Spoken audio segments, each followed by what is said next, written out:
There are around 5,446 active container ships worldwide that are fully cellular, which can move around 25 million TEUs. A fully cellular container ship is one that is efficiently organized to haul containers. This means that in the global shipping industry, there are thousands of possible points of failure that can slow down the system. Can be happy because you're profitable, and there are huge delays. Cargo is piling up at the port. There's no cargo, and then a little bit of a lull. We saw this phenomenon called front loading, and that was a big catchphrase that we heard throughout 2019. And what that essentially is was all the retailers knew when the deadline was.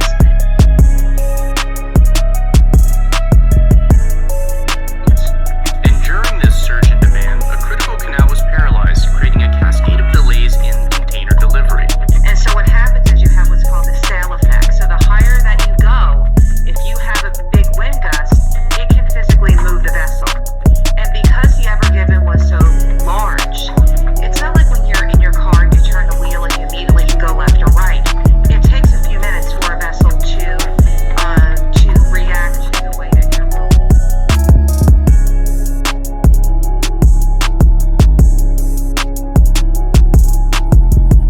The Suez Canal for us was a pretty unique incident.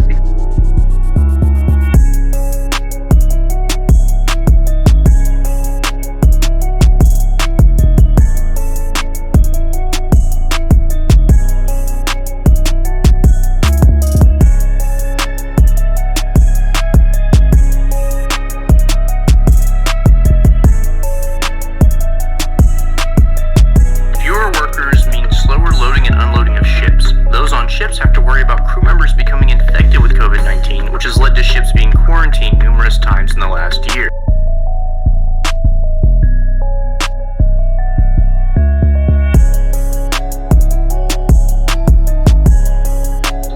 What we are watching very closely now is the recent outbreak of COVID-19 in South China.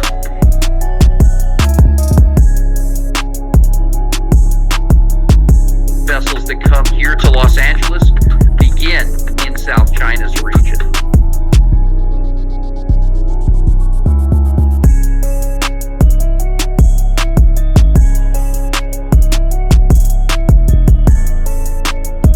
This has a huge effect. The container shipping industry is responsible for 2.5% of the world's global greenhouse gases. That's one major reason why the industry is striving for sustainability. Exciting at the amount of innovation that they're pouring into this industry, because the maritime industry does contribute to a lot of CO2. We're also moving in a direction of becoming a zero emissions port by the year 2030 and a zero emissions heavy duty truck port by the year 2035. A company from Norway called Yara hopes the future of container ships are electric and autonomous. Its zero-emission and crew-optional container ship, which will be used for regional cargo movement, could be a peek into the future of the industry. Yara Birkeland is a relatively small container ship, so it has a battery capacity of about 7,000 electrical cars. And the purpose is to transport containers from the fertilizer plant in Porsgrunn out to a bigger container harbor. Yara Birkeland will also be electrical, zero emission, and being developed to be, on the later stage, autonomous without a crew. Automation is also an area where the industry hopes to move into the future. We cannot leave our workforce behind. We have to bring them along, and whether it's reskilling or upskilling, finding additional cargo that requires that great skilled labor, or making sure that we now know that the mechanic who works on all this equipment will no longer carry a wrench, but maybe a computer, is all part of how we have to advance.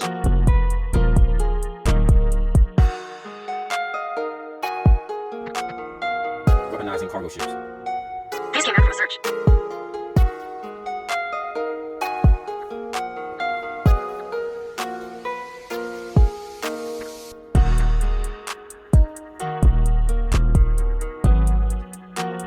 Weaponizing cargo ships.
Mario.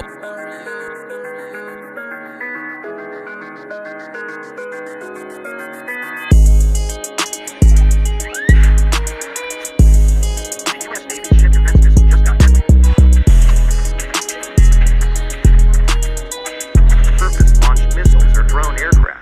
The U.S. Navy is improving and expanding its ship defense capabilities. In a test on the USS Porter, a guided missile destroyer stationed in Rota, Spain, paired Raytheon's new Block II rolling airframe missile with a launch and tracking system called CRAM to demonstrate a new way to protect ships. Raytheon's rolling airframe missile, RAM, is a lightweight supersonic weapon designed to destroy anti-ship missiles and other airborne threats to a ship at close range, typically less than 10 miles. Much like a bullet fired from a rifled barrel, RAM Block II rolls around its longitudinal axis as it flies. The missile uses the rolling motion generated by its tail fins to change direction on a dime. It's guided by a radio frequency, RF, infrared seeker to intercept threats. Lasers have gotten all the hype recently thanks to their potential to create effective, cheap defensive systems for ships. But RAMs have been doing the job since the early 1990s and are currently deployed on 165 different vessels across 8 different navies.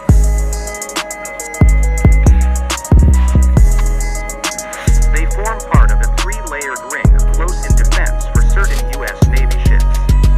The outer defensive ring is handled by the Sea Sparrow, a ship defense missile with a range of approximately 27 nautical miles. Inside 10 miles, RAMs take over. The last line of defense is the venerable Phalanx 20mm radar-guided Gatling gun, or CIWS, close-in weapon system, which takes on threats inside 2 miles.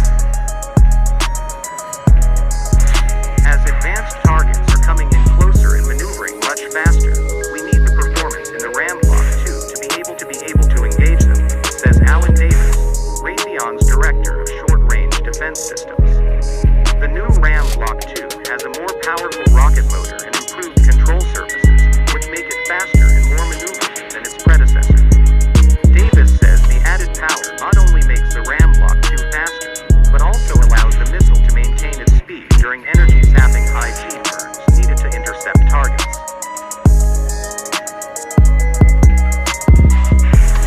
The Block II has 2.5 times the range of the Block I RAM, which has a reported effective intercept range of about 5.6 miles. The latest RAM also has an improved seeker package with greater sensitivity, allowing it to detect anti-ship missiles that employ low probability of intercept receivers. The second piece of the improved defense package is pairing the RAM Block II with CRAM. CRAM is a hybrid system consisting of an 11-round rolling airframe missile launcher mounted on a Phalanx chassis and radar unit.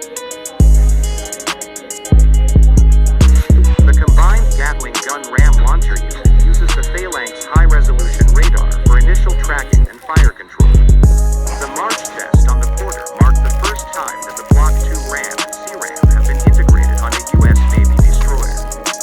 The ranges of the RAM Block II missile and 20mm rounds of the Phalanx Gatling gun overlap. While the Phalanx is a crucial last line of defense, the RAM Block II CRAM combo gives ships, particularly U.S. Navy destroyers which haven't previously had RAM capability, a better chance of defeating threats before they get so close that a gun becomes the only choice. It gives you breathing room, says Ed Lester, CRAM program manager and former commander of the guided missile cruiser USS Leyte Gulf. When you're on the bridge of a ship or in the combat information center, and bad things are happening, all you want is more time. That's what the missile gives you over the gun. Lester adds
most of Taiwan's missile assets. It was designed from inception to strike land-based targets well inside mainland China. Unfortunately, little is known publicly about the missile. Like the Xiangfeng 2E, the Sunfeng is believed to have a semi-armor piercing high explosive or fragmentation warhead and will likely have a 1,200 to 2,000 kilometer range, around 745 to 1,200 miles. Deterring real estate. Although Taiwan would be unlikely to win a major conflict with China, it plays a defensive game. Taiwan's objective is not to ensure victory against China, but to ensure that the cost of winning will be so great that a conflict never takes place. Taiwan's missile collection has, at least thus far, achieved just that. Lady reported off the coast of California in Long Beach, all these ships that are stationed right off the coast of California, she says. This is absolutely unreal. So many ships out there. Look it. I'm just gonna try to give you a view here. This is unreal to me. Look it. All the way down the California coast. I'm by Long Beach, but I have a feeling these ships go all the way up through LA. This is unreal. Okay, I'm gonna turn the sound off on this while we watch it again, but to me it looks unreal too. I don't know if it's typical. Yeah, what ships are they? Are they cargo ships? Are they destroyers? Are they aircraft carriers? Are they military? What are they? Why are they there? And the second question I have is, are ships usually there off the coast of Long Beach? Because I pulled this up right here on marinetraffic.com, and I pulled up Irvine, Anaheim, and Long Beach area. This is called marinetraffic.com. And I don't know if it's typical for this many ships to be off of the coast of Long Beach. So you can see all these, it's kind of a neat program because you can see current information and you can see the trajectory where these ships are headed, at least some of them. See, this position was received 1 minute ago, and it actually gives the name of the ship if you hover over it. And let's see, I think if you click on it, yeah, if it has information, okay, so that's a cargo ship. So this right here is a cargo ship. Let's see if this is a cargo ship. Yep, that's a cargo ship. It's a Chinese cargo ship. And it shows you where it's from, where it's coming from, where it's going to. This right here is another cargo ship. So that's a cargo ship off the coast of